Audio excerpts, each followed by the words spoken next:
Hey,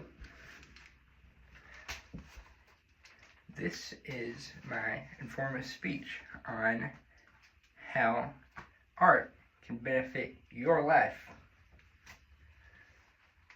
Have you ever been sad or upset and you feel like there's nothing in the world that can make it better for you? You're just in the pits of despair. Well, I haven't, because I have this paper and these pencils, and they help me feel better. I'll tell you how they help. Everyone gets upset sometimes. That's just how it is. And everyone, they have ways to make them feel better. At least they should. It'd be pretty bad if you didn't. And my way of feeling better when I'm upset or sad or anxious or distressed is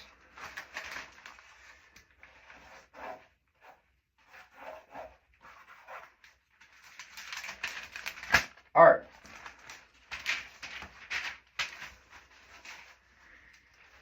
I like art. I've liked art since I was little bitty, like 2 or something. I draw every day. I write sometimes. It's mostly drawing. But art calms me down and it soothes my nerves. It's a calming experience for me. And I love it. It's my favorite thing in the world to do. And so, in my times of sadness, art is what I turn to.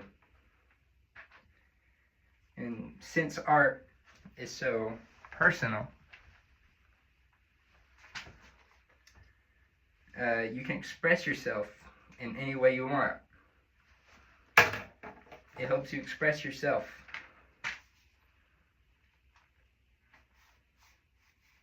And it helps you get rid of pent-up frustration because you can't express yourself. That's why it's good for you. Drawing and stuff. And other things. Painting and writing and dancing and martial arts too. Sorry. If you feel self-conscious about your art, if you think it's not up to standards, then that's not even a big deal, because it's not for anyone else necessarily. You don't have to show anybody, not if you don't want to. Not a big deal. And these are just like emotional benefits.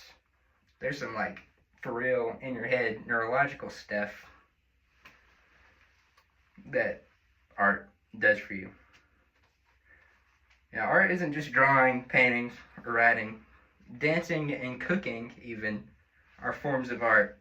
In a study by the World Health Organization, or the WHO, people with neurological disorders like FND, that's functional neurological disorder, or Parkinson's disease, can improve their balance and functional mobility by dancing. I know this because one of my relatives does that.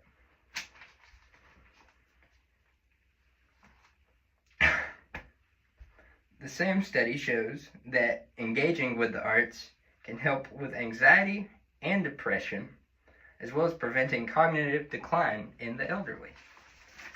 That's pretty good.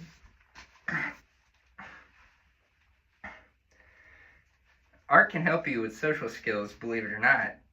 Dr. Marta Pizzolante, excuse me if I mispronounced that, described in an interview, or not an interview, excuse me, a review of the transformative power of aesthetic experiences. That's basically art. And people who engage with art tend to be more open with the world, and people who are more open with the world, in turn, engage with art more.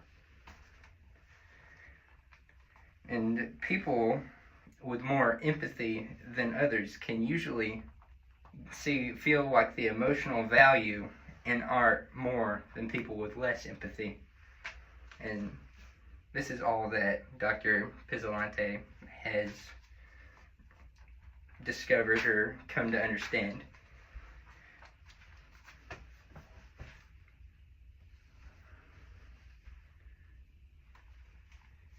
one of the most practiced forms of art is martial arts, like karate, taekwondo, boxing, stuff like that. And in a study by the NIH, or the National Library of Health, martial arts improve health in children in the long term. So children that practice martial arts when they're younger are usually more limber and, show less signs of aging as they get older. Many martial arts denounce unnecessary violence, such as Aikido, or Tai Chi, or Judo. And this can cause children to be, less violent in the future, or less combative in the future, because they learn that, violence isn't always the answer from these martial arts. That's a benefit for children. And a very short article at arizona.edu, the University of Arizona's website, it lists just simple ways that we use art in our daily lives, such as it's listening to music, keeping a diary, or like stretching out before an exercise. Even stretching, that's kind of like yoga, which is an art. And just overall, art can improve your life so very much. And I really do believe this. I stand by this. And if you're feeling stuck in your life, or distraught or upset, maybe try drawing or painting or writing, because it really improves my life. I love art more than anything else. And I hope you can too. Roll Tide.